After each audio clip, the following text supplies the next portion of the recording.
एक किसान नेता, जाट समाज का एक बड़ा चेहरा और अजमेर में बीजेपी का झंडा बुलंद करने वाले नेता को मोदी सरकार के तीसरे कार्यकाल में मंत्री बनाया गया। नाम है भागीरथ चौधरी। तो कौन है 69 वर्षीय भागीरथ चौधरी और भागीरथ चौधरी को मंत्रिमंडल में शामिल कर बीजेपी कौन से जातीय समीकरण साधने की कोशिश कर रही है? क्या इसका फायदा हरियाणा में देखने को मिलेगा? मोदी सरकार के तीसरे कार्यकाल में 4 सांसदों के नाम फाइनल हुए। गजेंद्र सिंह शेखावत, अर्जुन राम मेघवाल, भूपेंद्र यादव और भागीरथ चौधरी। इनमें से 3 नाम पहले भी सरकार का हिस्सा रहे। भागीरथ चौधरी का नाम नया और चौंकाने वाला था। बता दें कि भागीरथ चौधरी अजमेर से बीजेपी के सांसद हैं। राजस्थान की अजमेर सीट पर बीजेपी के भागीरथ चौधरी ने दोबारा जीत दर्ज कर अपनी ताकत भी दिखा दी है। उन्होंने यहां कांग्रेस के प्रत्याशी रामचंद्र चौधरी को करीब 3.25 लाख से ज्यादा मतों से हराया है। बता दें कि पिछले विधानसभा चुनाव में भागीरथ चौधरी को हार का सामना करना पड़ा था। किशनगढ़ विधानसभा से वो चुनाव हार गए और तीसरे नंबर पर रहे थे। किशनगढ़ विधानसभा चुनाव में भाजपा से बागी हुए विकास चौधरी कांग्रेस में शामिल हुए और उन्होंने भागीरथ चौधरी को हरा दिया।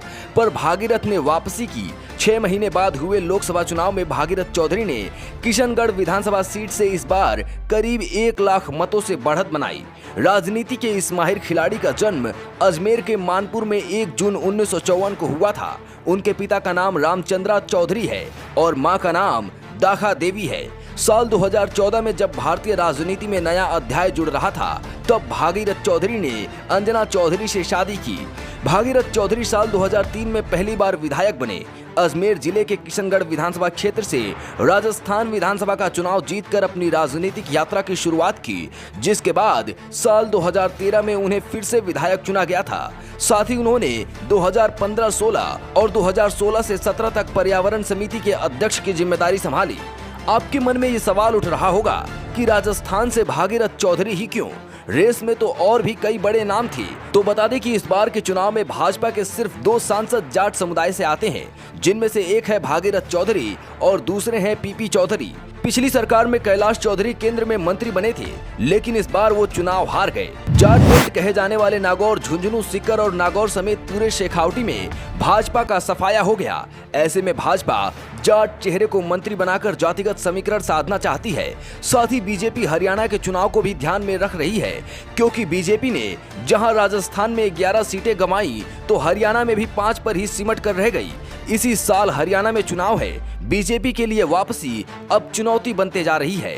बता दें कि अजमेर के सांसद भारतीय जनता पार्टी किसान मोर्चा के प्रदेश अध्यक्ष भी हैं। भागीरथ चौधरी के मंत्री बनने से जाटों को संदेश दिया जा सकता है कि प्रदेश में किसान मोर्चा भी इससे मजबूत होता है। राजस्थान, हरियाणा और पंजाब में बीजेपी के 2 सबसे बड़े हार के कारणों की बात करें तो एक फैक्टर जाट समुदाय की नाराजगी रहा, तो दूसरा किसान समुदाय। किसान आंदोलन और जाट आंदोलन की आग ने बीजेपी को सबसे ज्यादा नुकसान पहुंचाया। ऐसे में भागीरथ चौधरी वो नाम है जो किसानों और जाट समुदायों दोनों को साथ ला सकते हैं और भाजपा की किसानों और जाटों के बीच जो खाई बनी हुई है उसको भरने का काम कर सकते हैं। अब इसका कितना फायदा आगामी हरियाणा विधानसभा चुनाव में होगा, ये देखने वाली बात होगी।